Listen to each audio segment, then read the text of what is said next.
En libertad, con Jano García. Damas y caballeros, ¿qué tal? ¿Cómo están? Sean bienvenidos a esta noche del 12 de febrero de 2025. Volví a la sesión de control al gobierno, eso sí, con ciertas ausencias. Entre ellas la de María Jesús Montero. Saben, tras la polémica suscitada por ese aumento del salario mínimo interprofesional y, a su vez, a tributar por primera vez. Pero también se ha aprobado ese decreto ómnibus que tanto dio de hablar. Pues bueno, todos los partidos, con la excepción de Vox, es el único partido que ha votado en contra, han votado a favor. Unión del Pueblo Navarro, UPN, se ha abstenido. No sé, ni bien ni mal.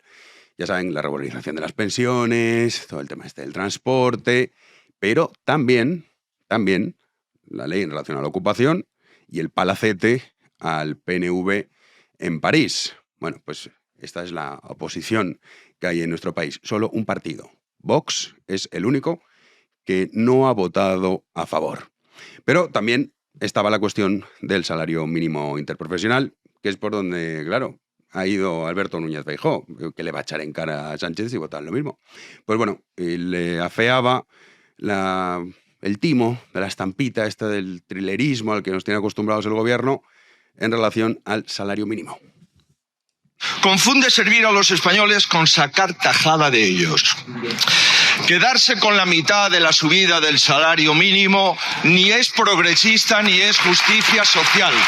Por cierto, señoría, el paripé que ayer montaron los ministros de Sumar con los ministros socialistas, señora Díaz, a Pablo Iglesias esto no se lo habrían colado. Una manera sutil de llamar pardilla a Yolanda Díaz, que por cierto, ayer estaba diciendo que ella se había enterado por los medios de comunicación. Pilar Alegría le susurraba, le decía, eso no es así. Y hoy también le preguntaban, ¿ha tenido oportunidad de hablar con María Jesús Montero? Decía, no he podido. Pero es que hoy conocemos que sí que lo sabía. Que sí que lo sabía. Que está haciendo puro teatro. O sea, estos le dicen, guerra abierta en el gobierno. Guerra abierta. Están haciéndose los de, mira, el gobierno está a favor y en contra a la vez. Esto es fascinante. Pero ya lo hemos visto cuando incluso se han manifestado contra ellos mismos. Acuérdense, la manifestación que hicieron por la vivienda, que salían a manifestarse contra ellos. Oye, pues son ustedes los que están gobernando. Bueno, pues este es el truco. Claro, le ha salido mal a Yolanda Díaz, porque ya sabemos que es falso. Claro, el señor Alberto Núñez Feijóo dice, se queda usted con la mitad de la subida. También es cierto que habría que ver los empresarios, que son al final los grandes olvidados, como siempre en la película, son los grandes afectados. Pero claro, que diga esto Alberto Núñez Feijóo cuando votó a favor, y seguro que nos están viendo muchos autónomos, de la subida de la cuota de autónomos. Desde hace 1 año y medio, mi caso personal, es un 100% más. En 1 año y medio. ¿Eso está mal? Hombre, sí, claro que está mal quedarse la mitad de la subida del salario mínimo. Bueno, en realidad está mal que haya salario mínimo interprofesional, pero bueno, esto ya como para llegar a esos extremos. Pero, hombre, podría también usted estar en contra de las subidas a los autónomos. Otros de esos grandes olvidados, que bueno, pues cada vez hay menos, pues cada vez es más complicado, y al final pues todo se trata de tener cogido al ciudadano por sus partes y que la nómina que reciba pues dependa, si no directa y directamente, del Estado. A esto Pedro Sánchez contestaba diciendo lo siguiente. Muchas gracias, señora presidenta. Señor Feijóo, ahora entiendo por qué ustedes cuando gobernaban congelaron el salario mínimo, para que no tuviera retención en el IRPF. Claro, ¿no? Mucho mejor vivir con 735 euros al mes, que era como lo dejaron en 2018, a los 1.164 euros al mes que está el gobierno de España dejando el salario mínimo interprofesional. Señoría, ¿sabe por qué tenemos este debate? Este debate lo tenemos porque el gobierno de España ha subido en estos 7 años el 61% del salario mínimo interprofesional. Poniéndose medallas con el dinero ajeno. El de los empresarios, claro. Lo que es fascinante es ver a Yolanda Díaz aplaudir. Pero vamos a ver, claro, es que esta señora... Pero usted lleva haciendo una turné de 48 horas, llorando por las esquinas de, ay, yo cómo iba a saber esto, que iba a afectar tanto a los trabajadores, que iban a hacerles tributar. Pero no, hombre, esto no era el acuerdo. La plañidera oficial del reino en todas las radios, televisiones, ruedas de prensa.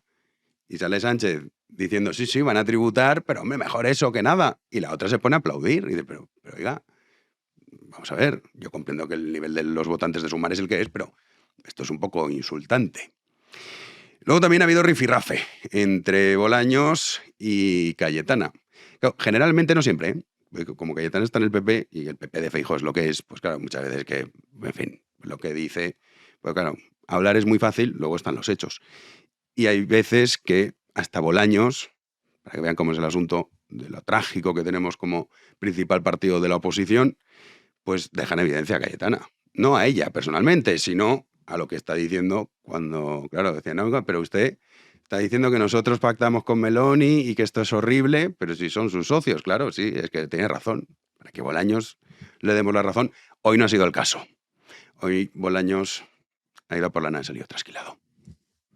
Está usted melancólica, nostálgica, algo triste, algo mohína, porque ya se han ido de España los ultras que visitaron Madrid el pasado fin de semana. Entonces, yo creo, le voy a dar la oportunidad para que realmente nos demuestre que usted es una demócrata, que no es nada ultra y que no tiene ningún tic autoritario. ¿Usted está más cerca de los ultras de la Madrid Fascio Week del fin de semana pasado o del Partido Socialista Obrero Español? Respóndame en su respuesta siguiente y rápidamente tendremos fácil para saber usted dónde está y de con quién se encuentra más cómoda. Nuevo periodo de sesiones, misma degradación gutural. Yo pregunto, usted contesta. Y la señora presidenta proteja el control democrático al gobierno. Y si prefiere actuar como ministra de Sánchez, entonces dimita como presidenta del Congreso. Pues cargaba contra Bolaños y contra Francina. Francina está muy tranquila, pero cariño, que es como se refería a esas conversaciones que tenía con Koldo. Todo esto vuelve a salir. Que ella misma, claro, es que estamos en un país, en la rueda de prensa que dio dando explicaciones decía una cosa y la contraria. Impresionante.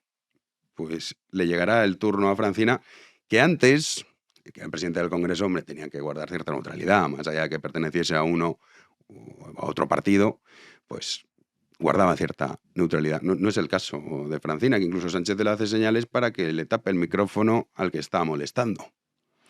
Pero claro, la pregunta que hace Bolaños, hombre, Cayetana le dice que esto que está más cerca de la Madrid Fascio Week, que dice, en relación a esa cumbre de Patriots en la que estuvo presente, bueno, Abascal, y luego también estaba Orbán, Wilders, Le Pen y otros personajes, otros actores del mundo político internacional, o de la PSOE. Pues bueno, desgraciadamente en Europa la respuesta es que el Partido Popular está mucho más cerca de la PSOE. Y a nivel nacional, lamentándolo mucho, me encantaría poder decir lo contrario, también. Solo hay que ver la votación de hoy. Pero esto es lo que tenemos. Y ya, bueno, el sumum de la sesión de control al gobierno ha salido Gabriel Rufián. Pero ya saben que están muy preocupados por el auge que dicen de la extrema derecha. La extrema derecha hoy es Vox, pero bueno, si no existiese Vox, en su momento era Ciudadanos, y si no existiese Ciudadanos serían los del Partido Popular. ¿Es el Partido Popular de Feijóo? Sí. Muchas veces incluso lo dicen. No, es que ustedes, como son de ultraderecha, Feijóo, como si fuese Mussolini. Ya hay que tener imaginación. Pero bueno, hay gente que esto lo compra. Pues a ese respecto, Rufián decía que no puede ser que las redes sociales estén en manos de esta ultraderecha porque es un peligro. Lo escuchamos. Muchas gracias, presidenta. Está bien, señor presidente, pero pareciera que está de moda, para resumirlo mucho, ser facha o ser anti-woke. Porque todos y todas somos wokes ahora. Y no es tan fácil. Yo el otro día en redes busqué y encontré un listado. Decir todas es woke. La emergencia climática es woke. La igualdad entre hombres y mujeres es woke. Así que, por ejemplo, le propongo, porque desde aquí se vierte todo el odio que estamos viendo. Aquí gente como Trump, como Milei, como Meloni, como Abascal, son terriblemente poderosos. Así que le propongo promover desde Europa una red social alternativa de participación pública. Imagínense qué éxito iba a tener esa red social. Claro, aquí hay varias cuestiones, ¿no? Cuando dice ideología woke, dice todos y todas. Hombre, eso no es necesariamente no tiene por qué ser woke, simplemente es un analfabeto suficiente. Luego cuando dice la emergencia climática, hombre, eso es un fraude. Es un fraude.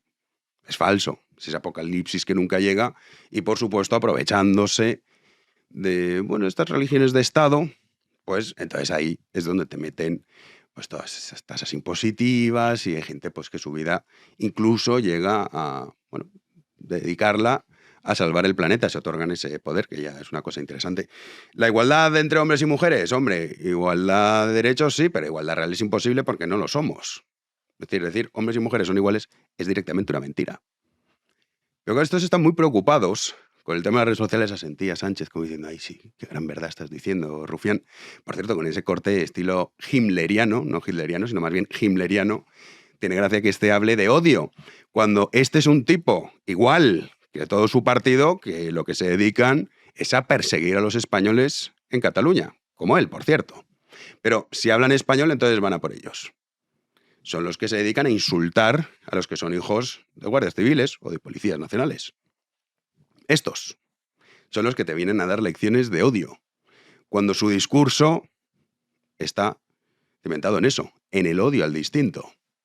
Y luego ya vienen las locuras estas de que son una raza superior. Gabriel Rufián, joder, pues menuda raza superior. Pero en el fondo, lo del tema de la cuestión woke es que es mucho más sencillo. Si es que al final el problema que tiene Rufián, Sánchez, Yolanda Díaz, o si quieren ustedes, pueden mirar el resto del mundo, todos los que defienden estas ideas, su principal problema es la realidad. Porque no es ser facha. Decir, oiga, hombres y mujeres no son iguales. ¿Eso es ser facha? No, eso es la pura evidencia. Eso es la naturaleza humana. ¿Todos somos iguales? Mentira. Afortunadamente es mentira. ¿La emergencia climática es un fraude? Desde luego que lo es. Sí, solo basta con ver todas las proyecciones que se han hecho a lo largo de los años para darse cuenta de que no se cumplen. Por lo tanto, es mentira. Pero es que incluso aunque fuese verdad, habría que preguntarse, oiga, ¿y nosotros que somos insignificantes al lado de países como China, por qué tenemos que arruinarnos? ¿Esto es ser facha? No, simplemente sentido común y lógica. Algo de lo que carecen. Porque el principal enemigo de toda esta gente no es la derecha, ni la ultraderecha, ni el fascismo, todas estas estupideces que dicen. Es la realidad.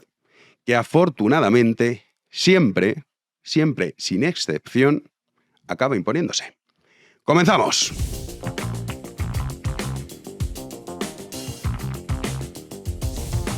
Recibimos un día más a Juan Andrés Rubert. ¿Qué tal, Juanan? ¿Qué tal, Jano? Muy buenas noches. Hay dos personas en esta mesa que están tristes porque perdió el City ayer. ¿Tú y quién más? Yo no. Yo estoy muy contento. No eres tú, obviamente, tú estás contento. Qué banda el City, por cierto. Ya sí, este año se nota que el guardiolismo está decayendo ahí un poco, pero tampoco soy yo. Tú podrías pensar, bueno, seguro que como es del Valencia es antimadridista, bla, bla, bla. Son estos dos señores de aquí, los hermanos Gallagher. Pero no era uno del United y otro del City. No, son los dos del City. Ah, ¿sí? Vamos, hooligans acérrimos. De hecho, bueno, lo verías porque estarías viendo el partido seguramente. Esa pancarta, ese tifo que sacaron de... Bueno, lona. Fue una lona que ponía Stop Crying Your Heart Out, que es una de las canciones más conocidas de Oasis. Yo cuando lo vi dije, si es que me tienen ganado con esto, bueno, ¿sabes? Cada uno se consuela como quiere. No, a ver, lo mío era por lo musical, y dije, joder, es que mola porque a veces me dan envidia, ¿sabes? A nivel musical con respecto a España, y veía eso y digo, joder, macho, es que son originales, ¿no? Para la derrota también. Qué manera de perder tan original. O sea, menudo error en el último segundo. No, la verdad es que lo del Madrid es otro rollo en la Champions. O sea, es que Mira, decía en el editorial, la realidad, gusto o no gusta, al final se impone. Sí. ¿Y quiénes son los reyes de Europa? Real Madrid, y esto es así, lo lamento. El guión y la novela más previsible de la historia. Eso es así. Y aún así siempre te emociona.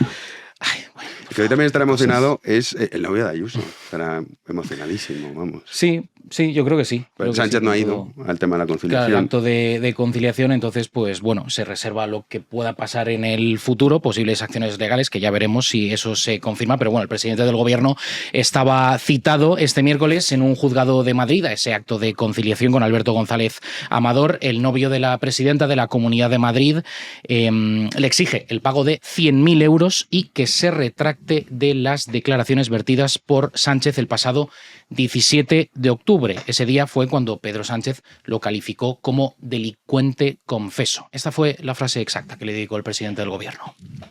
Que el jefe de gabinete de la presidenta de la Comunidad de Madrid, a la sazón pareja de este delincuente confeso, propaga un bulo y desinformación para situar la mentira del lado de la Fiscalía General del Estado.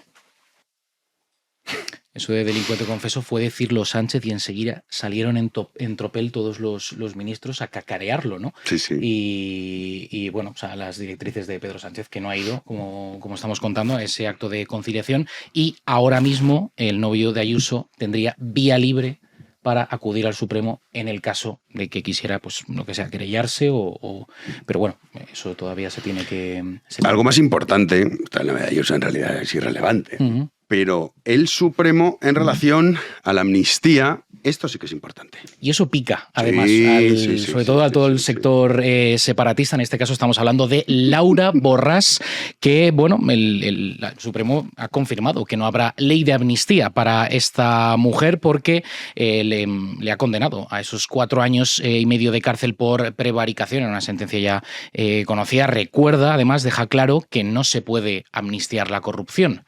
El alto tribunal, además, se niega a aplicar esa ley de amnistía. La dirigente de Junts dice que los hechos por los que se le castiga no guardan relación alguna con el intento de golpe de Estado catalán, el proceso separatista. Recordemos que fue declarada culpable por adjudicar de forma irregular a un conocido la elaboración del portal web de la Institución de las Letras Catalanas, una institución pública que ella misma dirigía. En consecuencia, para el Supremo, en ninguno de los apartados de esa ley aprobada por el gobierno de Pedro Sánchez puede encuadrarse esa conducta de Borràs. Ha habido reacción por parte de Junts per Catalunya. Su secretario general, Jordi Turull, no ha dudado en criticar que original a la justícia espanyola. Vamos a escucharlo. La justícia espanyola es va consolidant com el Guantánamo de la justícia europea. I avui assistim a un episodi que ho confirma. I nosaltres davant d'això plantarem cara. I acabem com hem començat, manifestant tot el nostre suport i tot el nostre afecte a la presidenta Laura Borràs.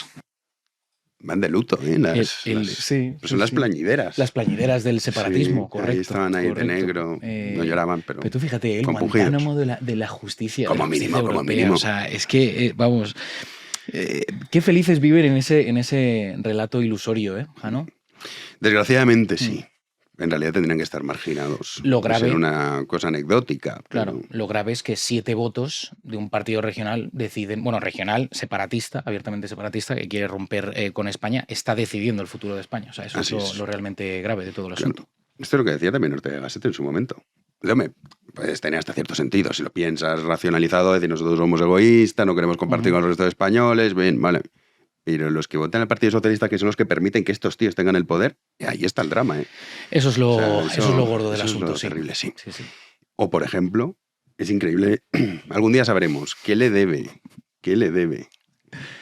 Zapatero a Venezuela y qué le debe Pedro Sánchez a Marruecos. Porque esta noticia es increíble. Son las típicas incógnitas que se desvelan 20 años después, cuando ya igual deja de tener efecto, aunque bueno, quizá la herencia del sanchismo sea peor que la de Zapatero. Pero lo de Marruecos es muy fuerte, Jano. Yo, cuando he visto esta noticia, digo... Puedes decir, vale, país vecino. No es la primera, no es la primera, ni mucho menos. Pero en este caso estamos hablando, pues, de un préstamo que le va a conceder el gobierno de España a Marruecos para la compra de trenes. Tras perder el contrato de alta velocidad marroquí en manos francesas, España quiere hacerse ahora con el contrato para suministrar trenes a la red ferroviaria que construye el país vecino. De hecho, el gobierno español se prepara para desbloquear una operación de préstamo de unos 750 millones de euros, porque la empresa de para que la empresa de ferrocarriles marroquí les adjudique varias licitaciones. Un acuerdo que ha sido aprobado en Consejo de Ministros y que busca, a priori, pues, fortalecer las relaciones económicas bilaterales entre España y Marruecos. Y a todo esto, hablando de dinero, Jano, en el Consejo de Ministros también se ha aprobado otra pequeña partida presupuestaria de 20 millones de euros. ¿A qué ente público? Sorpresa, sorpresa. Sorpréndeme. Radio Televisión Española. Bueno... Lo han vestido con una cosa técnica de mejorar las aplicaciones de la corporación y tal y cual. 20 millones de euros. Pues sale. Así de refilón, para que no se entere la gente. El gobierno del pueblo, es lo que dicen. Del pueblo marroquí, claro. No sé, claro, del pueblo que ellos dicen. Falta de qué pueblo, del marroquí. Claro. Elon Musk, imagen, cada vez que decimos esto, se ha colado en el despacho Oval con Trump y con el chiquito. El claro, niño es pequeño. que tú ves la imagen y dices, yo no sé, supongo que será la nueva política, los nuevos tiempos, pero aparte de que Donald Trump es noticia todos los días desde que ha asumido de nuevo la presidencia de los Estados Unidos, pero ya la imagen a nivel visual es tremendo. Estamos hablando del lugar del poder ejecutivo más importante del mundo, que es el despacho Oval, y ahí estaba Donald Trump en su mesa, firmando decretos otra vez sin parar, y a su lado Elon Musk con una gorra con el lema de Make America Great Again, perdón.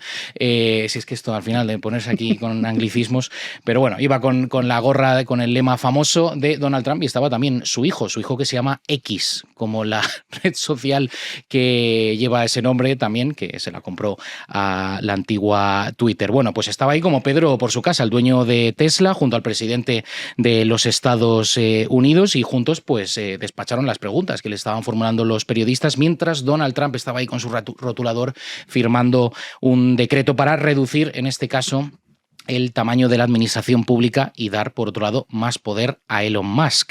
Se van a hacer excepciones, eso sí, para los puestos relacionados con la seguridad nacional y el control migratorio. Un Musk, por cierto, como estamos contando, que no acudió solo, ahí estaba con su hijo. Vamos a ver la imagen en pantalla, Héctor. ¿No? O sea, tienes ahí al lado a Trump, que parece un intérprete, Musk, que parece un intérprete de signos, y el niño está como susurrando ahí, que Trump le mira de vez en cuando. En fin, es el gran hombre de confianza de Elon Musk, que, por cierto, no tiene un cargo ejecutivo como tal en la administración Trump, pero sin embargo es el que más peso tiene. Sí, bueno, y va está a con tener todo el tema de la reducción de gasto. En el futuro, pero no es como un cargo así que se haya decidido, ¿no? Simplemente pues es amigo personal de Donald Trump y el que decide pues muchos de los designios a ver cómo queda, de Estados Unidos. A ver cómo queda. Pero desde luego la imagen es graciosa, sí. O sea, llama bastante la atención. También tenemos que decir, fuera del tema noticias, el sorteo del nuevo canal, Los Agraciados, que revisen su correo electrónico, porque debe ser que teníamos algún problema. Sí, les pedimos disculpas porque hemos tenido un problema con el servidor, con el correo en concreto para que ustedes nos contactaran, y ya hemos contestado debidamente todos los correos, los que nos han escrito, para poder Si no van a pensar, estos son como los alcaldes, estos socialistas que amañan los sorteos. No, hombre, no. Por favor, por favor, Dios nos libre. Pero bueno, que lo revisen ahora porque ya hemos solucionado el problema, así que les llegarán sus regalos en los próximos días. Pues nada, ya lo saben, los que fueron agraciados. Oye, que a mí no me ha llegado nada, algunos y otros no, pues bueno, que revisen a los que no, que ahora ya sí que tiene que haber llegado. Eso es, sí. No somos de la PSOE. No, por favor. Vamos a la tertulia.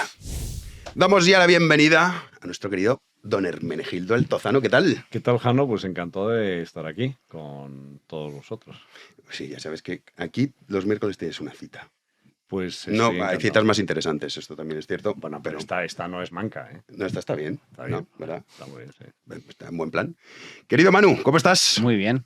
Un placer siempre estar contigo y además compartir esta mesa. En esta mesa sí me siento identificado porque eso es la tertulia corbatas. Bueno, Miguel Ángel, me voy a traer corbata de repuesto para Miguel Ángel. Deberíamos tener aquí un zulo de corbatas y tal para poder... Claro, se escuda con buen criterio Miguel Ángel diciendo cómo ir yo mejor que el presentador y aún así vas mucho mejor. Y llevo chaqueta, llevo chaqueta. Eso es cierto, eso es cierto. También es verdad que No es difícil que vaya mejor que tú y yo, Juanín. Bueno, tú hoy también vas Yo, bien. Jano, ya te lo he dicho que muchas veces me rebajo por no superarte, ¿sabes? Pero yo me pondría americana, pero digo, es que vamos a ver, quedaría un poco raro que Jano estuviera... No, hombre, no, yo soy ahí. defensor de que lo hagáis. Sí. Sí. No me lo digas, que yo vengo ya... A pesar de que juegue en mi contra, yo os apoyo en esto. Debería sorprendernos algún día. Oye, quién sabe. Un día vaya... Mira lo que voy a decir. Un día voy a venir como vienes tú. Perfecto. Con Vamos. corbata y todo. Venga, ¿Qué venga. día? Bueno, eso ya no lo sé. Eso ya... Pero te lo prometo, antes de que acabe la temporada, mira, Me parece voy a hacer muy bien. bien. Yo también traigo corbata, ¿eh? Hombre, Si sí. tú la traes, yo también. Y Pero yo Hermene va a y ser yo un día. venimos en chándal. Eso jamás. Jamás. O sea, vamos. Yo no sé ni lo que es un chándal, ¿no? O sea, Ni para hacer deporte, ¿no? vamos, no, por supuesto que no, vamos. o sea, Deporte, ¿qué es eso? deporte no. O sea, un chándal, pero qué palabra más grosera. Bueno, mira, oye, Rufián en alguna ocasión ha ido al Congreso en chándal, luego se ha cambiado y tal, pero sí. Vendría del gimnasio. Sí, bueno, casi mejor que... Mira, Rufián no saldría a cuenta que estuviese más haciendo deporte y no tanto en el Congreso, no saldría a cuenta. Pero bueno, oye, quiero empezar con una cosa que es verdad que nos está hablando mucho, pero aquí lo hemos comentado en alguna ocasión, que aquí estos tíos están obsesionados con el posible choque entre el Supremo y el Constitucional, que cada vez es menos posible, sino que es algo que va a ocurrir, que Sixto no tiene precedentes. Porque hoy Miguel Ángel Pérez publicaba al respecto el segundo auto del Supremo en relación a poder juzgar a un tipo del Constitucional por prevaricación. Lo repasamos, Juanín. Sí, noticia que firma Miguel Ángel Pérez en Libertad Digital. El Tribunal Supremo ha lanzado una segunda advertencia al Tribunal Constitucional que preside Cándido Conde Pumpido sobre una posible investigación por un delito de prevaricación. No hace mucho, el alto tribunal abrió la puerta a investigar a Conde Pumpido y al resto de magistrados izquierdistas por un delito de prevaricación en el futuro. Todo ello tras ese indulto encubierto a los dirigentes socialistas de la Junta de Andalucía por el caso de los ERE. El Supremo enfatiza que, aunque las resoluciones del Constitucional no pueden ser enjuiciadas por otros órganos jurisdiccionales, esto no implica una carta blanca, una vía libre para actuar al margen del ordenamiento jurídico. Pues bueno, Miguel Ángel, que comentáis vosotros, esto es que tiene mucha importancia. Bueno, yo creo que tal y como está la cosa, parece que el choque institucional va a ser inevitable porque obviamente hay un hartazgo inmenso en el Tribunal Supremo porque Cándido Conde Pumpido pues, es que hace lo que le da la gana en el Tribunal Constitucional. Él es el que se cree que es la ley, el que se cree que es la Constitución y lo que está haciendo es una y otra vez usurpar la jurisdicción del Tribunal Supremo, convertirse en un tribunal de casación de las sentencias del Supremo. Ya no es que tengan que evaluar si hay vulneración de derechos fundamentales o de la Constitución, sino que se ponen a juzgar lo que ya ha sentenciado el Tribunal Supremo.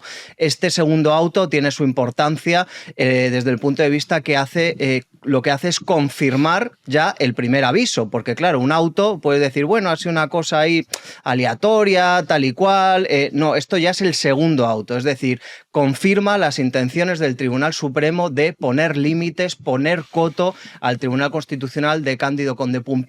Es verdad que inadmite otra querella relacionada con el caso de los ERE que ha presentado pues otra asociación, pero lo que hace el magistrado del Supremo Vicente Magro es citar el primer auto del magistrado Andrés Palomo para volver a recordar que el Tribunal Constitucional, aunque sus magistrados tengan pues una inviolabilidad en el ejercicio de las funciones, eso no significa que no puedan delinquir y que no puedan cometer un delito de prevaricación. Y esto ya es el segundo aviso a navegantes, segunda tarjeta amarilla y esperemos que la siguiente ya sea la tarjeta roja, porque claro, está muy bien advertir, está muy bien avisar, pero yo creo que lo que está haciendo Conde Pumpido es ya una cosa inaudita en España, no se puede consentir y por supuesto los únicos que pueden poner, yo creo, coto a lo que está haciendo Conde Pumpido son los magistrados del Supremo. Hermene y luego tú, bueno.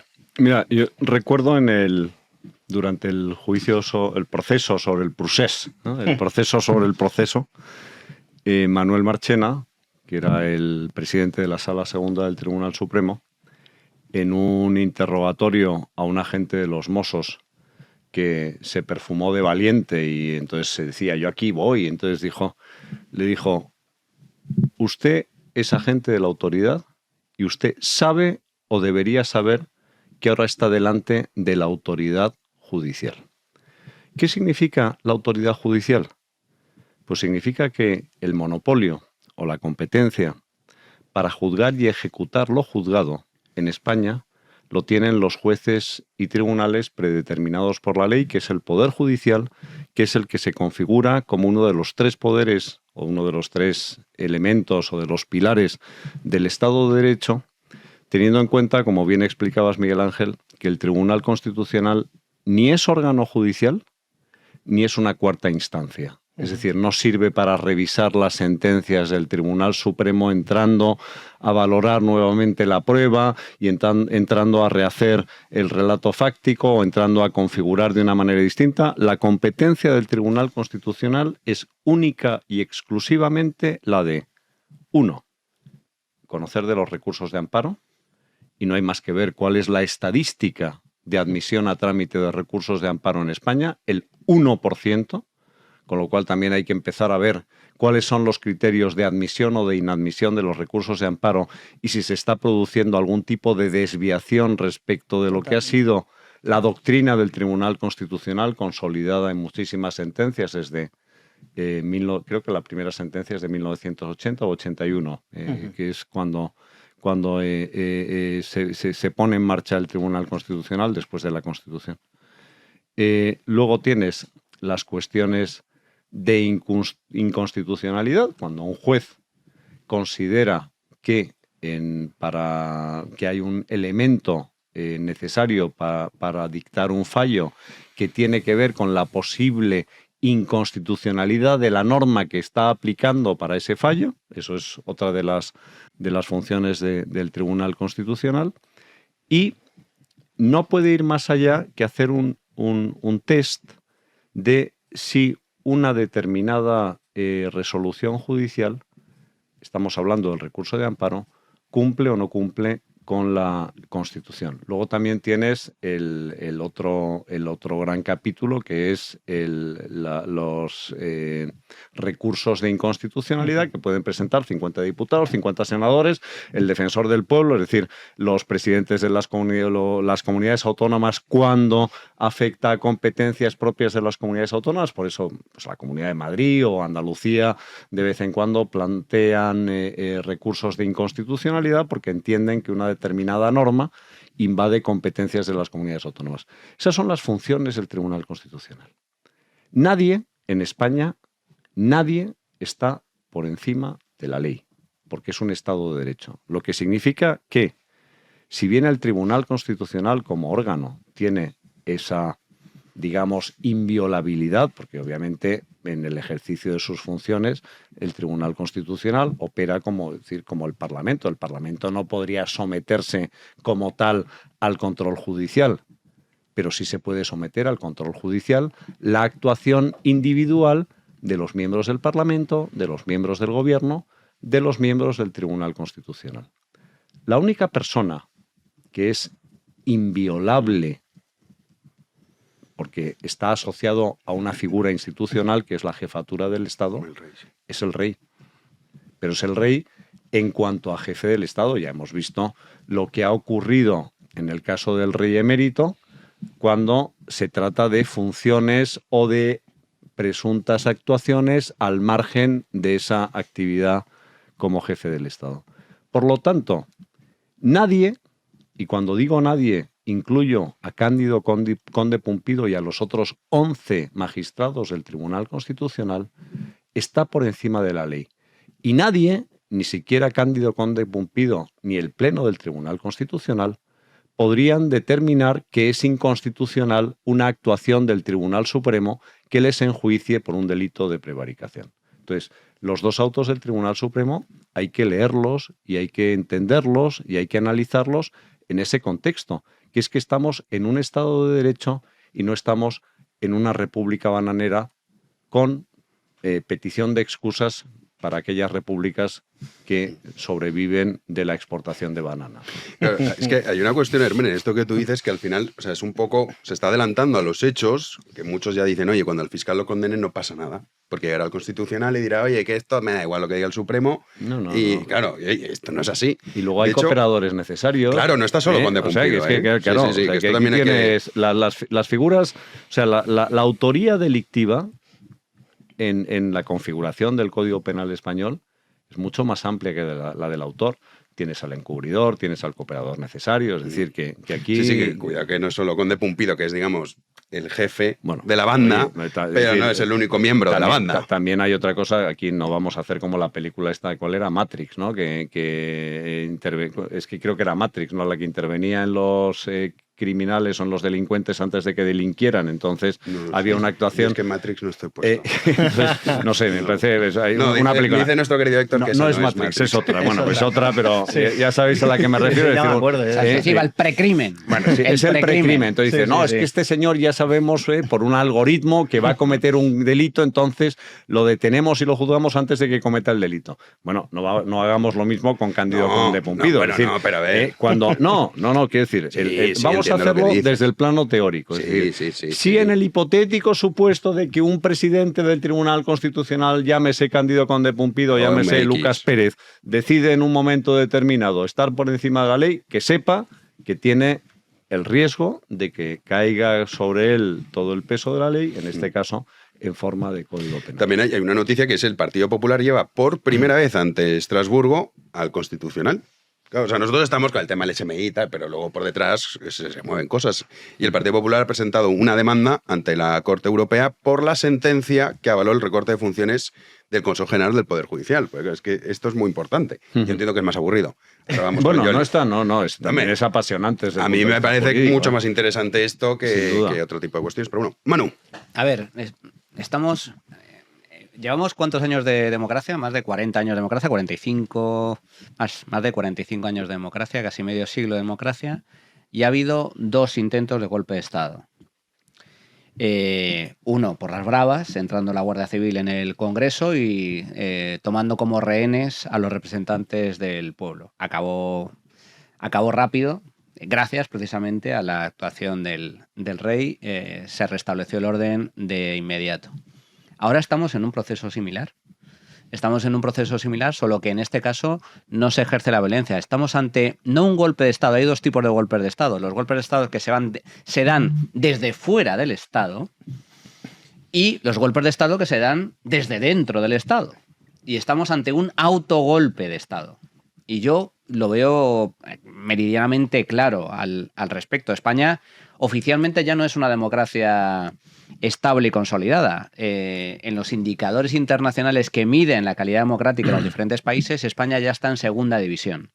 Ya no formamos parte de la élite de las democracias plenas, sino que España es una democracia defectuosa. ¿Y eso qué significa? Pues como suele suceder con las democracias. La primera, o la regla de oro para que exista una democracia mínimamente plena, estable y sólida, que funcione medianamente bien, es la separación de poderes. La separación entre poder ejecutivo, legislativo y judicial. En España, por sus particulares características, el poder ejecutivo y el legislativo a veces, digamos que se solapan. Pero es fundamental la independencia del Poder Judicial. Y ahora estamos precisamente ante el intento de acabar con la independencia del Poder Judicial. Y vemos cómo hay un choque de trenes a nivel institucional. El Tribunal Supremo, por un lado, que sí es Poder Judicial, es la máxima instancia del Poder Judicial, más allá del gobierno de los jueces, que es el Consejo General del Poder Judicial, y por otro lado el Tribunal Constitucional, que no es Poder Judicial, es un tribunal político, que, y esta es la clave del asunto, pretende imponerse a las decisiones judiciales del Tribunal Supremo. Y eso se ha visto en la sentencia de los ERE. En la sentencia de los ERE, que reinterpreta el Tribunal Constitucional reinterpreta las pruebas. Y dice, no, usted lo que ha juzgado no es así. ¿En base a qué? En base a lo que a mí me sale de las narices. Y se convierte de facto en un tribunal de casación, en un tribunal de recurso que no tiene nada que ver con la garantía constitucional, como bien estaba comentando Hermenegildo, sino con revisar la sentencia y las pruebas de la misma y la interpretación de las pruebas. Y eso es lo trágico. Los ERE, que fue un procedimiento en el que participaron varios jueces con varias sentencias, porque eso fue escalando. Y el Tribunal Constitucional llega y dice, no, son todo, aquí todos se equivocan, yo tengo la razón y por lo tanto quedan exculpados. Eso es terrible, eso es trágico y es un golpe, desde mi punto de vista, a la independencia del Poder Judicial. Es un intento por imponerse al Poder Judicial Y en última instancia, y esto es lo más grave, hablamos mucho en los últimos meses de corrupción, pero hay dos tipos de corrupción también. La corrupción política y la corrupción institucional. Que es la peor de todas. Que es la peor de todas, porque claro, en todos los países, incluso en Suiza, que la gente es rica, pero es un aburrimiento de país, porque allí, vamos, que robes una chocolatina ya es el gran escándalo, apareces en los papeles.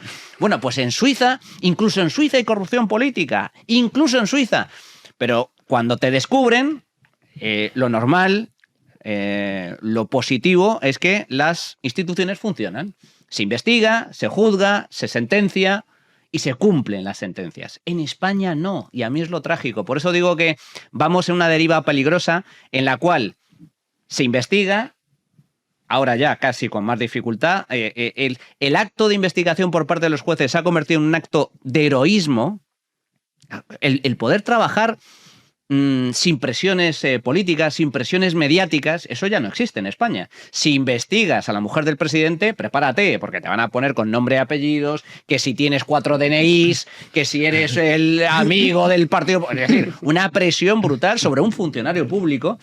Eso en primer lugar. Pero es que luego, ya no solo la investigación, es que te investigan, te sentencian, te condenan, pero de repente llegas al Tribunal Constitucional y te exculpan. A mí eso me parece trágico. Y yo creo que es muy importante que la gente sea consciente de que estamos ante un autogolpe de Estado y lo que estamos viendo es un choque de lo más interesante desde el punto de vista judicial. Y es que dentro del Estado hay distintas instancias, hay distintas instituciones, hay distintos poderes, que ahora mismo hay una parte, la que representa al Tribunal Supremo y algunos jueces, bueno, muchos jueces, que son los que protegen y respetan y defienden el Estado de Derecho y, por lo tanto, la democracia, y otros, desde el ámbito político y algunos miembros del Tribunal Constitucional, que se intentan pasar las leyes por el forro, y esto es problemático. Mira, en el pecado se lleva la penitencia, ¿no? Y además esto es un pecado de origen donde aquí no hay ninguno que pueda decir que está libre de culpa porque y ni no puede tirar la primera piedra porque todos están dentro de la culpa. El Tribunal Constitucional tiene varios problemas. Primero, que no está integrado por jueces profesionales, sino que lo que se exige es algo tan etéreo como jurista de reconocido prestigio, lo que quiera que eso signifique, aunque, perdona, el Tribunal Supremo ya se encargó de zurrarle a Carmen Calvo en el Consejo de Estado, y además fue demoledor. Y además el ponente de la sentencia, creo recordar, que era Pablo Lucas Murillo de la Cueva, de la Sala de lo Contencioso Administrativo, que no se caracteriza por ser un juez ultraconservador, sino más bien lo contrario. Y ahí quedó de manifiesto que no se cumplía el criterio de jurista de reconocida competencia.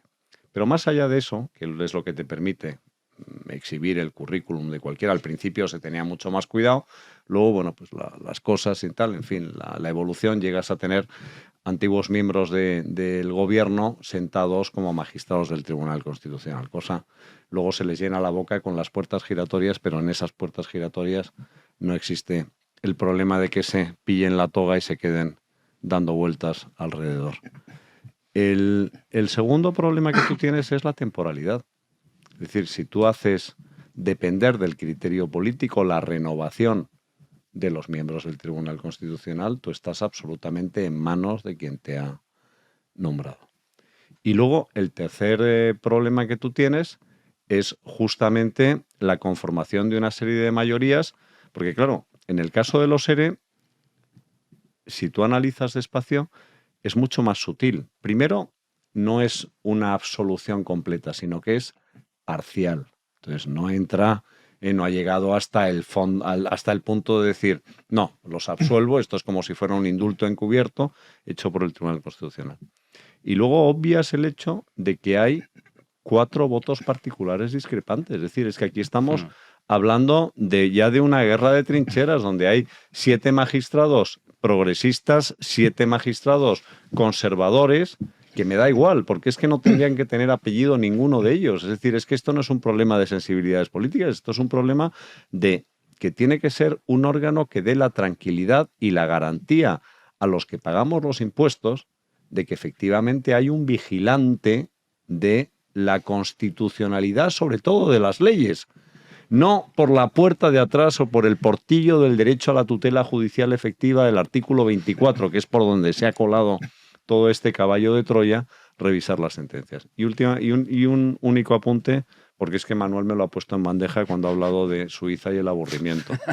Que es, bendito aburrimiento, Hombre, ya, también te digo, hay veces que... Bueno, pero tienes... falta, No, es que me he acordado hay una escena en una película mítica, que es El tercer hombre, que bajan de la noria del Prater Vienes, y entonces tienen una conversación donde uno dice, oye, mira, durante Italia, en los años del Renacimiento, pues hubo los Borgia, ¿no? Dice, hubo traiciones, asesinatos, hubo crímenes, pero dio lugar pues a Miguel Ángel, a todo el Renacimiento. Dice, Suiza ha tenido 500 años de paz y ¿qué ha producido? Dice, el reloj de Cuco. Miguel Ángel.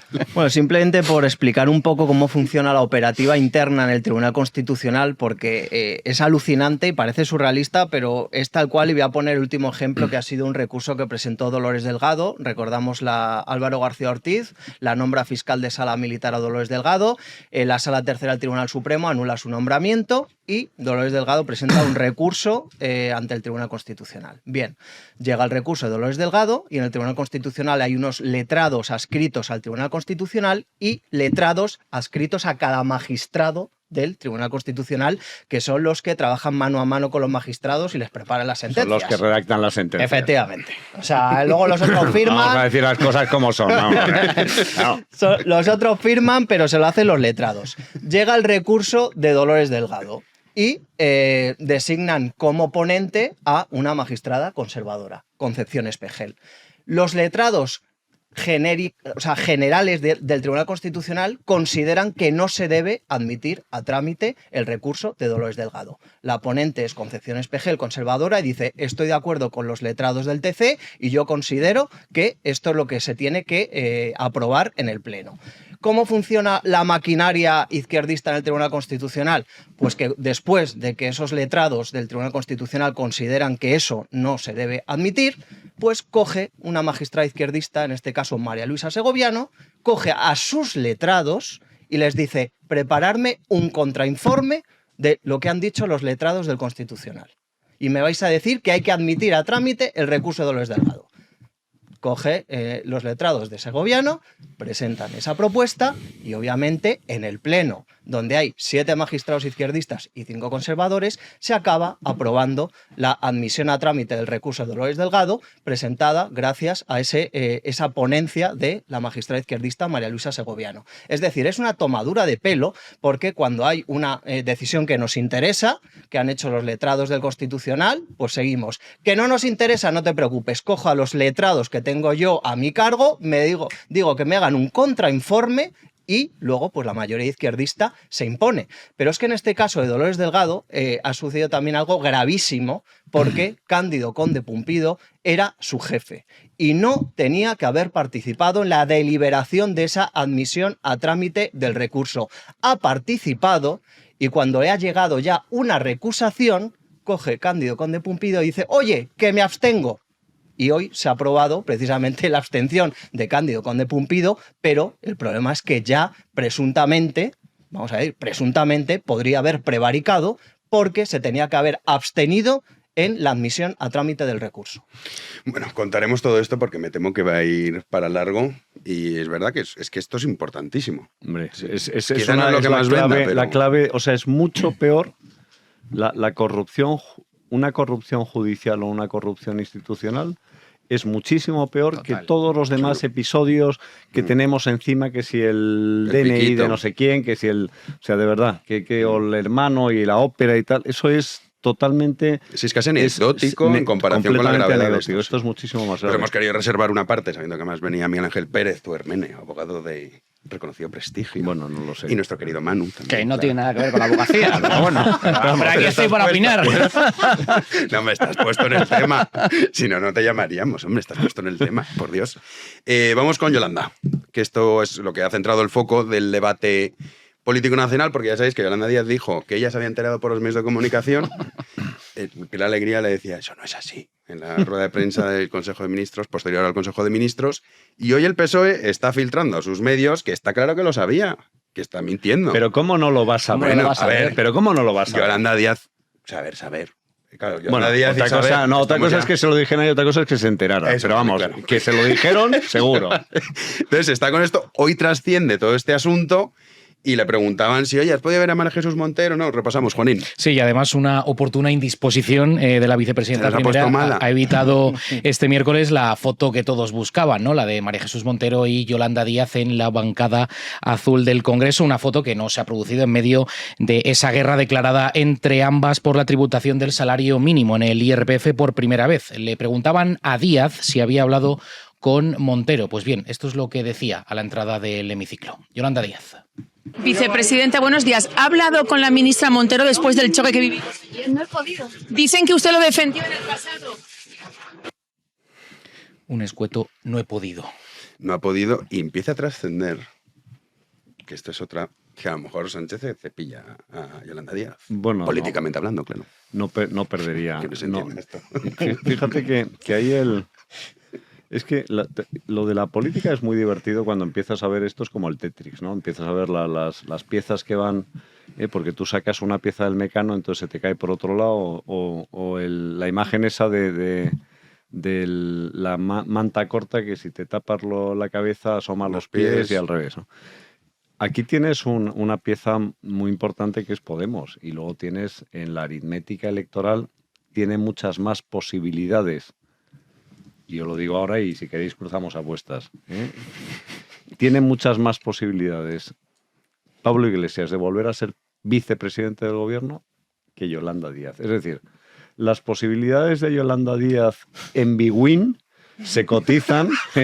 Que no Big One, No Big One, en B-Win o en cómo es Bet365. Se cotizan a cómo es 0,001.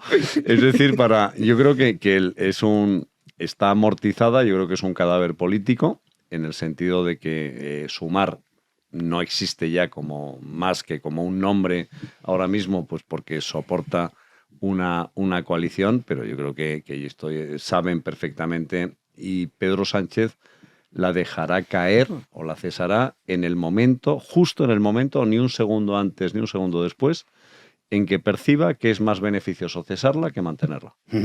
Manu. Sumar es restar. Se ha convertido en todo lo contrario. Yolanda Díaz, a ver, fíjate, porque esto es interesante. Yolanda Díaz tiene una historia política de lo más interesante, porque ha logrado ascender en política a base de puñaladas traperas. Es decir, es Pablo Iglesias se lo cargó él. Vamos a ver, Yolanda Díaz es Matajari, la espía prostituta, que no tiene nada que ver con Yolanda Díaz, pero era así, Matajari, espía, que se mataba en la cama y de mil formas. Súper interesante. Súper interesante. Bueno, Yolanda Díaz prosperó, llegó en la política local gallega, la Galicia profunda. Por cierto, eso es para dar otro programa. En Galicia han salido muchos políticos. Si empezamos a echar la vista atrás, algunos mejores que otros. Sí, pero bueno, tiene una particularidad. La cuestión es que empezó ahí, empezó a medrar y ella siempre ascendió a base de agarrarse a caballo ganador y puñalada trapera de caballo ganador. Oye, como estrategia no está mal. Sí, bueno, así logró ascender en el BNG, el Bloque Nacionalista Galego. Es una mantis. Y bueno, luego dio el salto a la política nacional de la mano de Podemos y finalmente al último que traicionó fue al propio Pablo Iglesias, que la nombró Inspectore, tú eres mi sucesora. Tardó 3 días en liquidarlo. A él no, pero sí a las que tenían el poder en el partido. Bueno, la cuestión es que en este caso Yolanda Díaz ha dado con otro que es un animal político y que es más killer que ella, que es Pedro Sánchez. Que Pedro Sánchez, si empezamos a revisar el currículum de cadáveres que ha dejado a sus espaldas, no ha quedado títere con cabeza. Recordemos sencillamente, a veces en ocasiones lo hemos recordado, pero acordaos el núcleo irradiador, los leales a Pedro Sánchez que iban en ese Peugeot, ¿cuántos quedan? Queda uno, Santos Cerdán, y está a puntito de desaparecer. Ya no está Ábalos, ya no está Koldo, ya no está Iván, el gurú. Hombre, Iván gurú, Redondo, su primer jefe de gabinete. Los ha ido liquidando a todos. Algunos los coloca, porque digamos que sí, yo te liquido, pero para que luego no aires mis trapos sucios, te coloco, te quedas tranquilito, te recoloco en algún sitio. Y a otros directamente los manda a los infiernos, que va a ser el caso de Yolanda Díaz, mucho me temo. Porque Yolanda es posible que o sea, ya ha dejado de ser útil para Pedro Sánchez. Ha dejado de ser útil para Pedro Sánchez. Evidentemente, ante un escenario de elecciones, sumar, en todo caso, supondría al revés, supondría un problema porque, primero, no suma, es decir, no tiene capacidad suficiente para atraer votantes de izquierdas. Y por ley don't. Y divide, claro. Exacto, y divide a la izquierda. Por lo tanto, si alcanza la mínima representación para sacar escaño, le va a restar escaños al Partido Socialista. De tal forma que es muy posible que la operación de Pedro Sánchez, especialmente ahora que se ha visto estos choques a nivel interno dentro del gobierno, primero con Carlos Cuerpo, el ministro de Economía, diciendo, oye, lo de la reducción de jornada, y la otra llamándole casi mala persona. Hay que ser, hay que ser mala persona. Porque dijo, la mala persona, tú bien sabes, Hermenegildo, las malas personas para la izquierda son solo los fachas y fascistas. Bueno, es decir, sí, porque como... o sea, todo lo que no sea izquierda. Mira, había otro mantra que tenían que era el de la decencia. O sea, la gente decente eran ellos, claro, y los indecentes eran los demás, ¿no? En fin. Sí. Entonces, esa es una. Y ahora con María Jesús Montero, con el tema del impuesto, del IRPF al salario mínimo interprofesional. Por lo tanto, no me extrañaría que hubiera una jugada de estas características y además, y esto engancha con otra jugada interesante, ¿qué narices hace Pablo Iglesias en Radio Televisión Española? Sí, porque ahí sí, desde luego que no se cuela. ¿Qué hace? Claro, si está en Radio Televisión es porque alguien coloca a Pablo Iglesias. Alguien quiere, porque alguien quiere que esté. O alguien, efectivamente, o alguien quiere que esté, o alguien no quiere que deje de estar. O sea, es decir, es que... Pero ahí está. Que es lo mismo. Pero ahí está. Y luego todo esto coincide, que tampoco es casual. Todo en general en la vida nada es casual, pero en política aún menos, que es una máquina de triturar carne. O sea, es una máquina total. De ahí precisamente que los killers sean los que acaban prosperando, manteniéndose durante más tiempo. Que no todo, pero durante más tiempo. Otra jugada con esto, que es el caso Rejón. No nos olvidemos. Claro. El caso Rejón tampoco es casual que surja cuando surge, de la manera que surge, por las famosas denuncias, se sabía desde hace años. ¿A qué viene ahora que surja? Y que una actriz Muliá, que es podemita, se le ocurra denunciar a Rejón. Y Pablo Iglesias, que es vengativo, porque es vengativo. Y sabe que la venganza es un plato que se sirve en frío. Cómo disfrutaba Pablo Iglesias en ese programa 59 segundos cuando se le preguntaba Rejón y él decía, era mi amigo. Y se le había una mueca. Yo que de la cara se le había disfrutando profundamente. Qué bueno que me preguntes por esto. Yo no quería hablar de esto, pero claro. Pero si me obligas. ¿Qué tiempos aquellos del Foro Apache, verdad? ¡Qué tiempos! Bueno, pues ahí está. Entonces, todo esto coincide en un momento muy adecuado para que intentar relanzar Podemos, que al fin y al cabo es la vía para que el día mañana Pedro Sánchez pueda construir una nueva alternativa. Sumar, desde luego, complicado con Yolanda Díaz al frente. Miguel Ángel. Bueno, citaba Manu a Santos Cerdán. Esta noche publicamos en Libertad Digital que la UCO no tiene uno, sino está preparando 2 informes contra Santos Cerdán. Qué ganas tengo de ver a Santos Cerdán. Calienta que sale. Calienta la banda que sales, amigo Santos Cerdán, porque en el marco de la trama Coldo, la UCO está preparando un informe que va a ir al magistrado de la Audiencia Nacional, Ismael Moreno, y otro que va a ir para el magistrado del Tribunal Supremo, Leopoldo Puente, que incrimina a Santos Cerdán. Y como publicamos también hace una semana, 10 días, es que la Fiscalía Anticorrupción y la UCO ya han cazado a Santos Cerdán. O sea, tienen ya de él, o sea, va a ir para adelante, como dicen ahora, seguro. Y luego en referencia a lo que decía también Manu de Pedro Sánchez, a mí realmente me fascina cómo utiliza los peones del ajedrez Pedro Sánchez. O sea, políticamente me parece que está por encima del resto, como cuando le convino, pues se acercó a Pablo Iglesias, le hizo vicepresidente del gobierno, luego ya no le valía,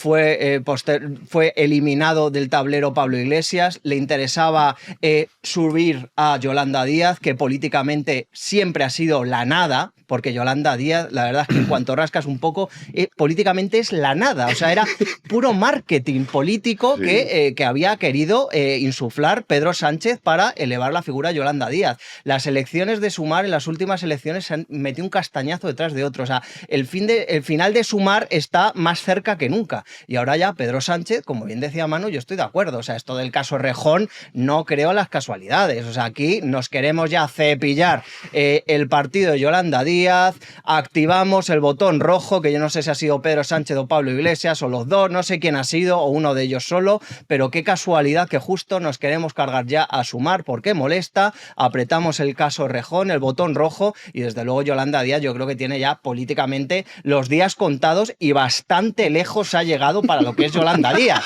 porque claro, Pablo Iglesias para el mal, pero tiene talento. Yolanda Díaz, sinceramente, no tiene ningún talento. No la definirías como talentosa, no la definirías así. Al menos Pablo es un tío leído. O sea, está totalmente equivocado. Totalmente equivocado. Un comunista, que por cierto ahora está convertido en un empresario, que es mi maravilla la justicia poética, de verdad. Un empresario monta el Garibaldi, un local de gran éxito en la Latina, pero los trabajadores se le rebelan, se le han sindicalizado. ¡Pablo!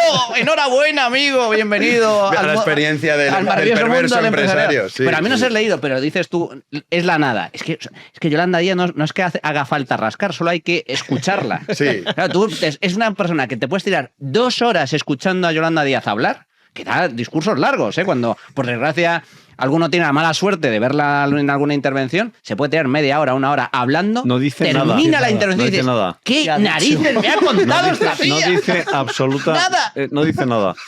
Pero fíjate que ahí su némesis ha sido el Partido Comunista. Es decir, al final, si hay una organización política en España que esté bien vertebrada, que haya tenido una capilaridad y una... como dicen ahora los cursis, una resiliencia, ¿no? Una capacidad de resistir al paso del tiempo, ha sido el Partido Comunista. Podemos no es nada, Podemos es Pablo Iglesias, que es decir, es una marca de... Es decir, tú dices, Podemos de estructura territorial, etcétera. Bueno, pues yo creo que es muy, muy, muy débil. Sumar es otro bluff. Sumar no significa nada. O sea, la columna vertebral era la del Partido Comunista, que como en su momento lo fue de Izquierda Unida. Es decir, aquí, si tú miras, tenías Julio Anguita, siempre ha sido el Partido Comunista el que ha vertebrado esa alternativa de izquierda más extrema. Y aquí le ha quitado el apoyo, es decir, el Partido Comunista ha dicho que esta señora ya no cuenta absolutamente para nada. Pero fíjate, reflexionando sobre Podemos y sobre Pablo Iglesias, que yo estoy de acuerdo contigo que es es decir, no hay más que ver su currículum, es pues un tío que exhibe matrículas de honor, que tuvo una beca que le dio Caja Madrid en su momento, es decir, que habla idiomas, es decir, una persona, como bien dices, leído, con ideas equivocadas, pero bueno, las tiene por lo menos. Y Podemos, yo creo que tiene una paradoja, que es que a Podemos siempre le va mucho mejor cuando la derecha gobierna que cuando gobierna la izquierda. Es decir, lo mejor que le podría pasar a Podemos es que el Partido Popular ganara las elecciones y ellos volvieran a sacar 70 diputados como sacaron en su momento. Es decir, eso sí que es una fuerza de Podemos. Estar de muleta para complementar en esa geometría variable con los 8 votos, los 8 escaños de Junts, los 6 del PNV, los 6 de Bildu, es decir, como los del BNG y conformar esas mayorías tan inestables, pues eso a él no le interesa en absoluto. Le interesa en la medida, ya lo hizo, pero no lo consiguió, cuando pretendió condicionar las políticas del Partido Socialista diciendo quiero controlar el CNI, quiero controlar Televisión Española. Y el otro, que no es tonto, le dijo, oye, déjate de tonterías, aquí tienes agenda social y no sé qué, no sé cuántos, vicepresidente segundo, y el otro se aburrió, porque es que debe ser tremendamente aburrido el día a día. No. Es aburrido, y aparte a Pablo Iglesias tampoco le gusta trabajar mucho. Es decir, pero quiero decir... Porque eso, pero vamos a ver, si tú eres ministro de Consumo, un poner. O sea, tú eres ministro de Consumo. Bueno, ahora tendrías al de Ryanair insultándote. Sí, bueno, tal vez. Vestido de payaso. No, pero, o sea, pero es decir, yo no, es que ministro de cualquier cosa, o sea, sí da igual. O sea, tú vas ahí los martes al Consejo de Ministros, te tomas las pastitas que te dan ahí antes, el café y el desayuno, y luego, ¿qué haces en determinados ministerios? Hombre, hay ministerios que tienes un poquito más de curro, ¿no? El ministro de Economía, el de Asuntos Exteriores, ¿no? Porque con todo lo que, aunque solo sea para recibir dignatarios extranjeros y embajadores, etcétera, o llamar a consultas, pues ya tienes trabajo. Pero en el caso de un ministro de Consumo, cuando tienes las competencias, un ministro de Sanidad, ¿no? Que están las competencias. Fíjate, bueno, para empezar, el ¿cómo Ministerio se de llama Consumo esta? no debería Mónica existir. García. Mónica García, que es otro bluff. O sea, es decir, es que te das cuenta que es una persona llena, es que dice siempre lo mismo. O sea, parece que tiene un discurso enlatado que lo va reciclando y luego se comporta más como jefa de la oposición de la Comunidad de Madrid que como ministra de Sanidad. Bueno, también tiene ideas malas, ¿eh? Quiere prohibir fumar en las terrazas y estas cosas. Bueno, pero es que al final tú necesitas hacer...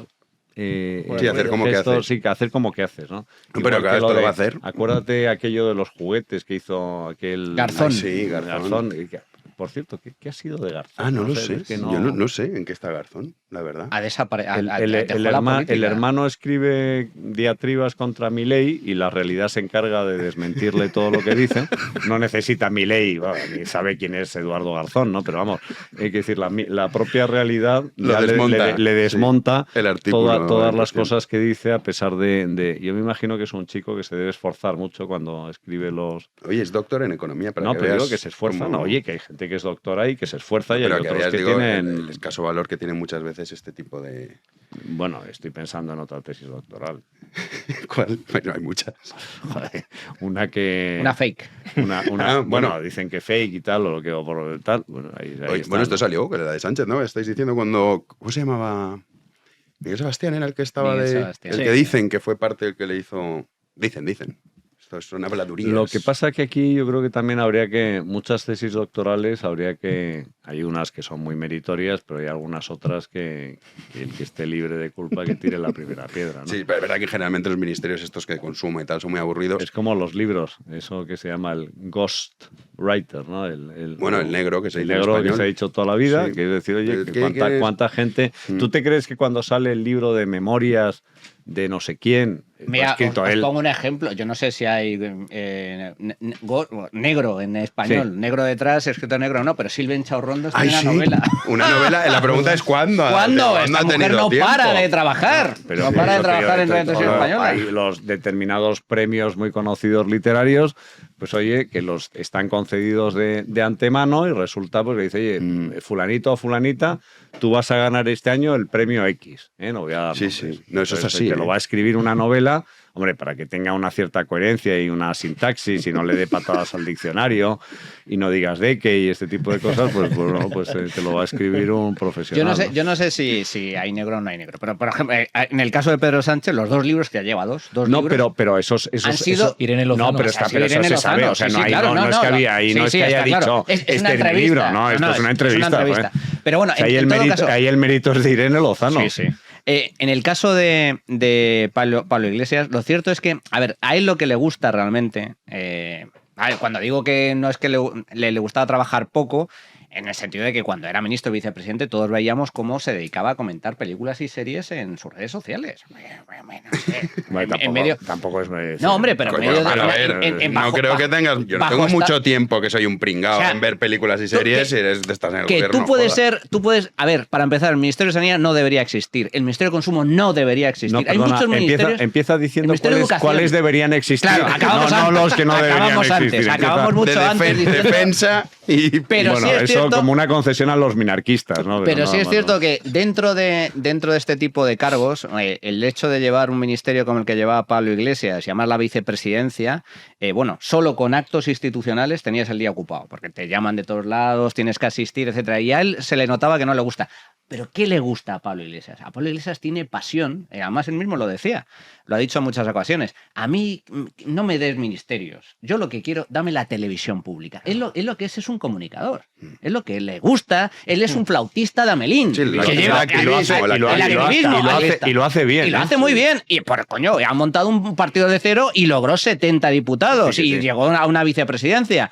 Y cuando digo flautista de Amelín, lo digo bien, porque el flautista de Amelín llevaba las ratitas al acantilado y es lo que pretende con los españoles, que le sigamos al acantilado y que muramos cayéndonos en una dictadura roja, aberrante, como todas las que ha defendido esta chusma, porque es chusma defender. Hombre, Irene Montero ha estado hace 2 semanas en Cuba entrevistándose con el dictador Díaz-Canel. O sea, es la basura inmunda la política nacional. Es Podemos, que es lo peor, que en caso de alcanzar el poder, yo siempre lo he dicho, porque ya en la vicepresidencia no pintas nada. Aquí el poder es Moncloa, es el presidente del gobierno. Yo siempre lo he dicho, si Pablo Iglesias, que hubo un momento en el que estuvo a punto de dar el sorpaso, llegase a Moncloa, vamos, esto es como la Alemania nazi o cuando Castro entró en La Habana y se hizo con el poder, que hubo algunos cubanos que lo vieron venir y fueron los primeros en salir. Y luego los que llegaron tarde tuvieron que cogerse las balsas, y con lo mismo con el nazismo en Alemania. Habría que salir de este país corriendo. Pero como digo, a Pablo Iglesias lo que le gusta es el activismo. Lo que le gusta es el tema revolucionario y tal. La gestión, el llegar al poder y gestionar. Es muy aburrido. Es muy aburrido y firmar y decretos. Eso le aburre. Tú imagínate lo que tiene que ser tener que despachar con el secretario general técnico del ministerio y nombrar un subsecretario y el director general y los asesores, y entonces esto va al BOE. Yo, de verdad, yo no sé por qué a la gente le gusta tanto, ¿no? Mira, José Luis sí que buscaba, Avalos tenía mucho entretenimiento. Bueno, se sí, buscaba la vida.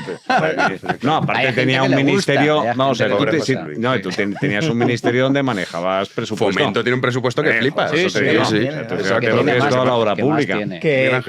Recuerdo que, fijaos, en el 2020, en plena pandemia, hicimos varias publicaciones porque tenía yo varias fuentes en el Ministerio de Sanidad que me contaron cómo desembarcó Pablo Iglesias y el amigo Garzón, porque desgajaron el Ministerio de Sanidad, de Asuntos Sociales y de Consumo, y entonces metieron ahí a toda la banda, y lo que me contaban es en que el Paseo del Prado. Efectivamente. Entonces pusieron patas arriba el ministerio para contentar a Pablo Iglesias y a Garzón, quitaron funcionarios a mansalva del Ministerio de Sanidad, que en ese momento dirigía el ilustre Salvador Illa, nada más y nada menos. Y lo que me contaban es que ahí de repente empezaron a desembarcar asesores de la banda podemita, porque los detectaban perfectamente, ¿no? Y que no pegaba palo a nadie. O sea, es que no pegaban ni sello. O sea, solamente acudieron los primeros días, enchufaron a toda su banda ahí, los metieron en el ministerio, les dieron ordenadores, despachos, no sé qué, pero luego no aparecía nadie y no pegaron ni sello. Y eso es lo que dice Manu. O sea, Pablo Iglesias lo que le gusta es el activismo político, le gusta estar en la oposición, liarla, salir en los medios, pero lo que es currar, meter horas en una oficina, en un despacho, eso no le gustó nunca. Bien, Ángel, ahora que has dicho pandemia, un personaje siniestro donde los haya, que todos recordamos, Fernando Simón. ¿Dónde está? Pues le ha hecho una entrevista Évole, ¿no? Jordi Évole, que se emite este domingo. Este domingo. Reaparece 5 años después de la pandemia, después de verle prácticamente... Y no reaparece en una celda. O sea, que está en su casa. O querellado o con su patrimonio totalmente reducido a pavesas por todos los damnificados en sus negocios por esas decisiones tan Pues mira, absolutamente... Pues de las ruedas de prensa en Moncloa al programa de Jordi Évole. Han ido publicando una serie de momentos de esa entrevista que, como digo, se emitirá este domingo, y ojo a lo que dice Fernando Simón. ¿Y no se encontró en algún momento con la cara fea de la política? Sí, barro sucio. Yo era testigo de mentiras flagrantes que se decían en voz alta, o de llegar a acuerdos y que luego al salir se decía absolutamente lo contrario de lo que se había acordado.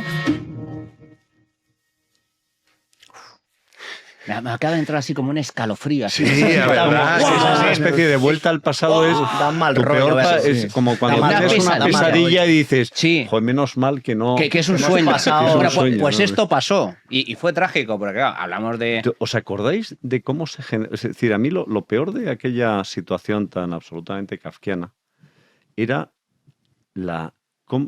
me di cuenta de lo fácil que sería establecer aquí una Stasi, porque tendrías a toda la población cooperando, porque había esa Gestapo de los balcones señalando, ahí ese va sin mascarilla, ha salido a la calle, el perro, va sin perro. O sea, una pobre chica que salió a correr en el parque, la abatieron los policías como si fuera una peligrosa terrorista. Hay una escena en la playa, una playa desierta, y de repente baja un helicóptero y cuatro geos y la tía diciendo, ¿pero qué es esto? Estoy aquí leyendo un libro en una toalla, ¿no? O sea, parte sin base científica ninguna. O sea, con una especie de... Al principio te decían, ponte unos guantes de goma, que era una cosa repulsiva.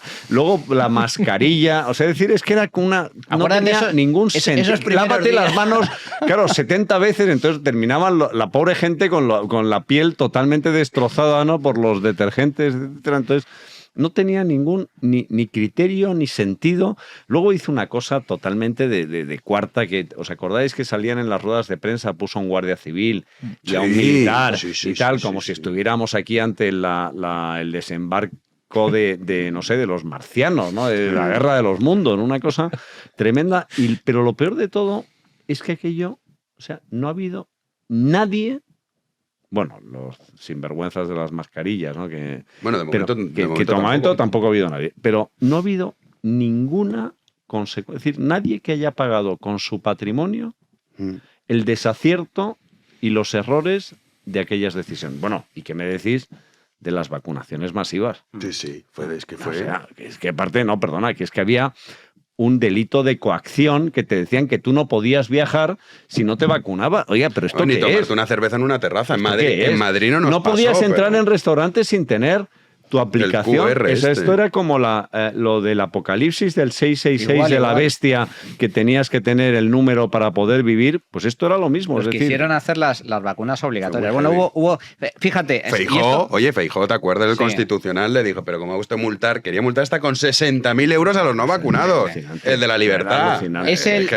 Esto fue la utilización, que eso, por desgracia, los aprendices a dictadores lo saben hacer muy bien, que es la gestión del miedo, del pánico. Ante una cosa desconocida, ante la ignorancia, pues al final eres carne de cañón, ¿no? Y si te dicen los expertos, los teóricos expertos, no, hay que hacer, pues la gente lo hace por que hay que ir con miedo. un capirote por la calle. Si hubiera puesto todo el mundo un capirote por la calle. O la pata coja. Bueno, yo es que recuerdo aquellos días como una pesadilla, pero fijaos lo que es la naturaleza humana. Por naturaleza, por pura naturaleza, el hombre, nuestro cerebro tiende a olvidar los malos momentos por una cuestión de mera supervivencia, y se queda con los buenos. Pero claro, yo recuerdo aquellos primeros días. ¿Acordaos cuando se acabó el papel higiénico? Que no había papel higiénico en los supermercados, porque claro, nos metían a todos en nuestra casa. Lo primero es el papel higiénico. Luego hubo una segunda fase donde lo que se agotó a las 2 o 3 semanas era el alcohol. Sí, la gente no podía salir, bebía en su casa. Y luego la tercera fase se agotaron los postres. Los postres. Porque todo el mundo se pasaba el día haciendo pasteles, ¿no? Bueno, íbamos por fases. Y hubo un sobrepeso general en la población. Tremendo. Y temas de depresión un montón, ¿eh? No, y en los niños especialmente. Lo de los niños fue criminal. O sea, tú podías sacar a un perro, pero no podías sacar a un niño. Tremendo. Pero volviendo a Fernando Simón, a ver, fue una pandemia, y esto... es un virus desconocido que ahora se empieza a descubrir que efectivamente es un virus fabricado por el hombre en un laboratorio de Wuhan, de China, y con la colaboración de la OMS, de la Organización Mundial de la Salud, que callaron como buenos pagafantas. Bueno, la cuestión es que nos encierran, pero lo que habría que preguntarse es la cantidad de muertes que se pudieron evitar si se hubieran hecho las cosas mínimamente bien. Y aquí hubo varios puntos que a mí me parecen especialmente graves y que ya hemos olvidado. En España se tardó mucho en tomar la decisión de dar la voz de alerta. Y no es casual que la voz de alerta se diera justo después de la manifestación del 8M de las feministas, que había tanto interés por celebrarlo. Por cierto, que fueron varias ministras con guantes, cuando Begoña Gómez, no pasaba nada. También Begoña Gómez. Fernando Simón dijo, ¿usted le recomendaría a su hijo? Dijo, yo no recomiendo, esto es una cosa que cada uno decida. Y dices, cretino, luego se demostró que ya había firmado en febrero lo que se sabía. Es que esto, que claro, de verdad, este hombre que no esté en la cárcel. Esto ya es increíble. Esto estamos hablando de marzo, y ya, efectivamente, hay informes que ya veis, el gobierno ya era consciente de lo que podía pasar en el mes de enero. En Italia, cuando la gente ya se estaba muriendo de hambre, porque de China saltó a Italia, Italia saltó a España, en Italia se estaba muriendo la gente en las casas, eran perfectamente conscientes de lo que estaba pasando y aquí no se hizo nada. Se negó durante semanas y Fernando Simón era el portavoz del gobierno en todo este tipo de cosas. Y luego decían, no hace falta mascarillas, Se metían con la Comunidad de Madrid por haber repartido gratuitamente mascarillas entre la población. Y luego negaron lo más básico, cuando hablaban de solo 1 o 2 casos. Cuando todo el mundo ya daba por hecho que venía una gorda. En definitiva, fue un desastre de gestión y yo, simplemente, el hecho de no haber advertido a tiempo a la población y haber tomado medidas de precaución, ya no de confinamiento, sino de precaución previamente, costó miles y miles de vidas. Y que este hombre salga ahora a la palestra de mano de Jordi Évole, que curiosamente Jordi Évole en sus programas, cuando gobierna la izquierda, hace entrevistas humanas, que se dice. Que yo ha llamado esta entrevista, este programa, lo titula como confinamiento. ¿Hay alguna entrevista, más bien blanqueamiento. ¿Hay alguna entrevista que no sea humana? No, porque yo no he visto entrevistar a un árbol. Pero en este caso, cuando gobierna el Partido Popular, entonces son los programas de la pobreza energética. Eso es, sí. La gente se muere en sus casas porque no puede encender la calefacción. Ahora, sin embargo, es algo cool. Según el País y la SER, el no encender la calefacción y el no irte de vacaciones es lo cool, es lo que mola. Es beneficioso incluso para la salud de Miguel Ángel. Yo, respecto a Fernando Simón, reconozco que cada vez que le veo en pantalla me da mal rollo, me crea ansiedad, me parece un señor siniestro, turbio, que cada una de sus afirmaciones por ignorancia o malintencionada supuso muchas muertes en España, que ha pasado totalmente indemne judicialmente, como todo el gobierno de Pedro Sánchez, ante esta auténtica tragedia. Y que a nivel judicial no ha pasado nada. O sea, aquí parecía, cuando lleguen los tribunales se va a saber. Aquí la pandemia pasó, esto no se investiga, ¡pum! Se pasó página y a tomar por saco. Y claro, ha quedado en la gente una sensación de que con todo lo que hicieron en ese tiempo durante la pandemia, las malas decisiones que tomaron, Fernando Simón diciendo que no va a haber más allá de 1 o 2 casos, no sé qué, eso supuso miles y miles de muertes y les salió gratis. O sea, no pasó nada en España después de la tragedia y no hubo responsabilidad asumida por parte de nadie. Así es. En fin, nosotros queremos preparar un especial para el 13 de marzo que estamos ya mirando sobre la pandemia, porque se cumple justo un lustro. Qué bueno. Y hay que recordarlo, porque a mí lo que más miedo me dio es exactamente lo que tú has dicho, lo fácil que era, entendí el nazismo. Sí. ¿Qué decías? Oye, pero como un tío se ponía a denunciar a su vecino de que era judío. La República Democrática Alemana. Bueno, da igual. Entendí perfectamente decir, joder, daba pánico vivir en una sociedad así. Familiares, amigos, unos cirios, y si no te vacunabas ya, imagínate, ibas a matar eras un genocida en potencia, era increíble. Matabas a tus abuelos. Sí. Terrible. Era todo una cosa terrible. No, muy fuerte. Y ahora muchos se han olvidado, pero de eso nada. Acordaos de los anuncios que salían a la televisión, jóvenes de fiesta, que de repente le llamaban, tu abuela se ha puesto mala, ¿qué tal? Se va a morir. O sea, eso pasó. Heavy. Eso pasó. Pasó. Lo que también ha pasado, esto es bueno, es que tenemos nuevos socios. Qué bien. En el Club de Socios de Big One, a los que les vamos a dar las gracias, por supuesto, a Jonander de Vitoria, María Luisa de Zaragoza, Alejandro de Algeciras, Óscar de Elda, Fabio de Alcalá de Henares y Antonio de Palma de Mallorca. Mira qué repartido hoy. No tenemos expatriados. No hay expatriados, pero bueno, no hay. Buenas zonas de España. Son una garantía de que en un momento dado alguien nos acogerá, ¿no? Sí, tenemos apuntados, claro. Sí, cuando claro. nos tengamos que exiliar, a ver a dónde vamos. Manu, te vemos el sábado en Economía en Llamas. Sí, señor. Que además tenemos Elon Musk, que también ha descubierto cosas con la reducción del gasto. Elon Es Musk. maravilloso con esta oficina que ha puesto en marcha. Ha descubierto que en Estados Unidos hay gente que cobra una paga que tiene de la seguridad social que tiene 150 años. Y dice, pero tú fíjate cómo es Elon, ese es un genio. Yo creo o que están mintiendo o creo que están mintiendo, o si no, deberían ser famosos. 150 años, 50 cobrando una pensión. El día que en este país levantemos las alfombras. Bueno, pues economía en llamas, Vale. todo esto que está haciendo Elon Musk con Donald Trump. Miguel Ángel, a ti te podemos seguir, más allá de Libertad Digital, en tu canal de YouTube, Medidas Cautelares, con Miguel Ángel Pérez. Así que nada, nos vemos pronto. Prontito, Jano, por supuesto. Hermene querido, lo mismo. Nos vemos la semana que viene, Jano. Juanín, a ti Mañana cerramos semana. Héctor, también, mañana volveremos a ver. Te he dicho que Matrix no es. Es que Héctor No, sabe mucho pero de ¿qué cine. película era, Héctor? Eso, Minority Report. Crimen. Es que sabe mucho de cine. Bueno, pues por eso lo tenemos ahí, ¿no? Bueno, que realiza muy bien. Pues por eso, coño, un realizador que no sepa de cine no es un buen realizador. Eso es verdad, Tuche que se dice. Ah, mira, deberes. Nuevo canal de YouTube, que hemos hecho un nuevo canal de YouTube. Anda. Sí, lo que pasa es que no molaba. Entonces la verdad, no molaba. Entonces hemos cambiado el enfoque, incluso vamos a cambiarle hasta el nombre. Pero bueno, de momento dejamos el enlace para que los que no estén suscritos se suscriban. Y recuerden, los agraciados del sorteo, revisen su correo, que ya nuestro querido Juanín Habemos correos. Sí, es que tuvimos un problema y entonces cuando nos decían, oye, no hemos recibido el correo y he sido el ganador y tal.